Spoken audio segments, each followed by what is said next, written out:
Hey YouTube, this is Tila from Tila's Corner. I would like to talk to you about this Trayvon Martin situation. Um, I've been listening to the news and all that. I know everybody has.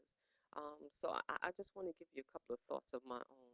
First of all, I don't know whether it was the governor or the mayor that was talking, and obviously there's a law in Florida where you're able to have a gun to protect yourself.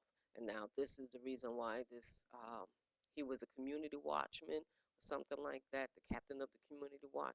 He felt it okay for him to use his gun because there's a law that says um, you can defend yourself. Okay. Now, I don't know what he was defending himself from. The Skittles, maybe. The guy with the little boy maybe throwing some Skittles at him or something. I don't know. But the point is that right now it's okay because it was done to this young boy. But what happens when other people in Florida, like the black folks in Florida, that didn't know that there was a law that you can have a gun to defend yourself, now know that there's a law that you can defend yourself, now get a gun so that they can defend themselves. Now, there's 17-year-old boys that have been killed, black boys that are youth that have been killed, um, and they think nothing of it. So what's going to happen when the tables turn and they start shooting the white little boys? I'm not prejudiced. I got a mama who I call my mama. That's white at my church. My point is that it's opening up a can of worms. If they don't do something about this situation, change that law and stop all the shooting, period, because they're profiling and it's nothing but profiling and we know it.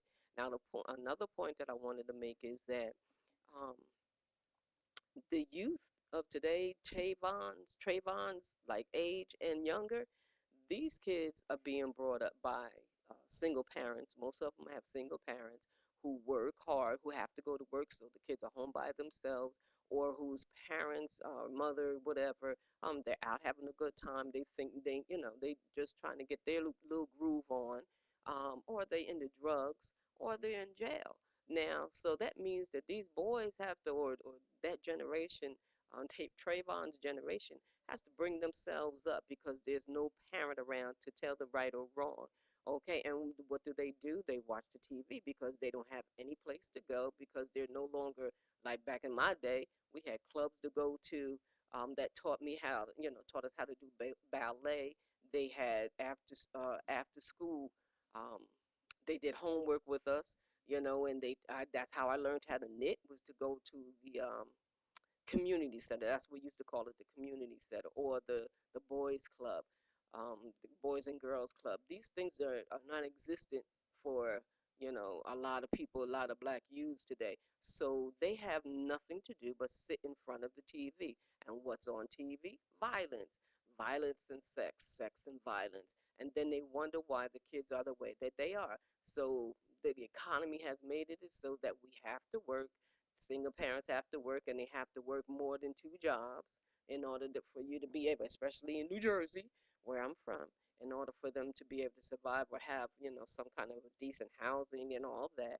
You got to work two jobs unless you've gone to school and hopefully your degree helps you out to get a good job. Okay, so the kids are being brought up by themselves, or bringing themselves up. When I brought my kids up, my kids are now 27, 29, and 32.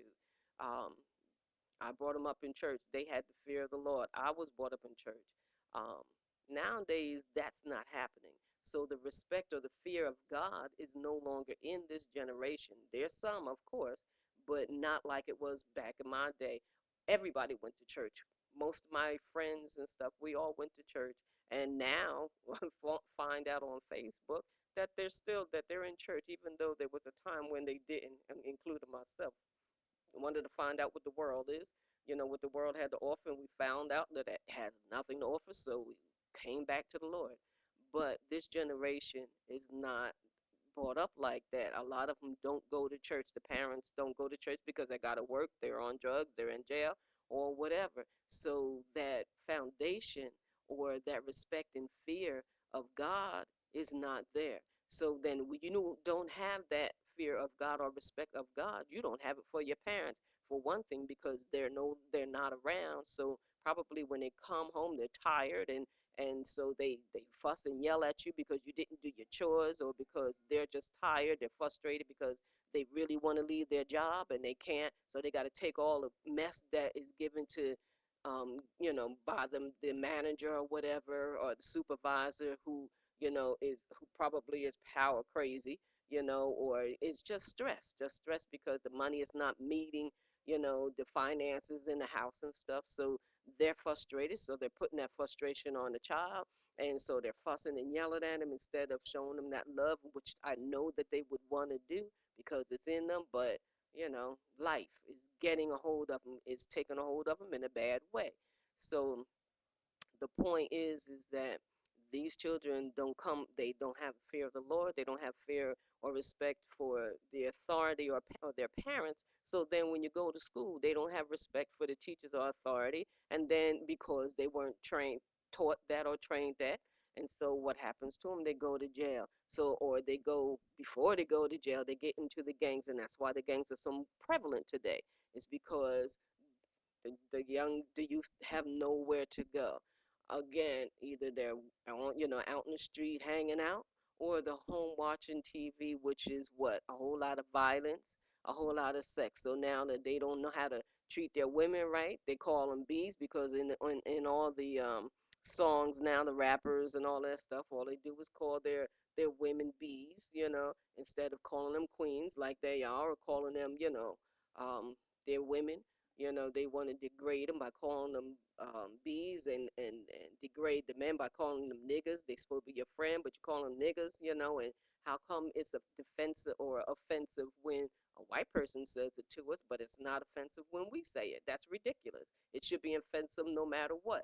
Now, again, Trayvon, these children, they have no fear, of nothing, and a lot of them don't even care about dying, because no, they feel nobody cares about them.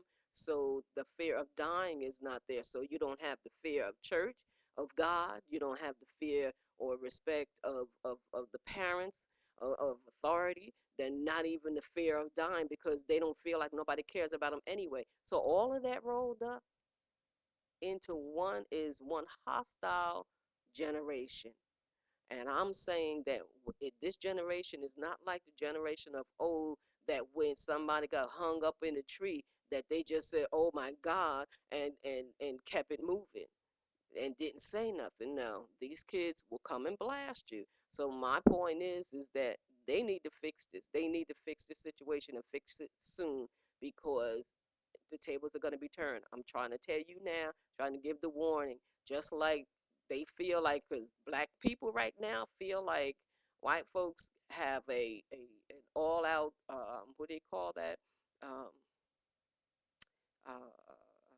I'm sorry, but they feel like it's okay for anybody to just target a black child and shoot them. That's how we feel right now. We feel like our youth is not, it's just like, okay, yeah, that's a duck, shoot it. That's a duck, shoot it. Where, that's the way it looks to us. So I'm saying, if that's how it looks to them, they're going to start shooting back. They're going to start shooting back. And then what? And then you're going to have even a worse problem on your hand, because, and the riots will start out, because it's not fair that you don't want us to shoot your kids, don't shoot ours. If you don't want the kids out here acting all crazy and stuff, put back those community centers. Do stuff, give back to the areas, so that they have things to do also. I mean, come on. Um, I'm just saying that I'm putting out a warning. Folks need to really, really look, and see what is happening.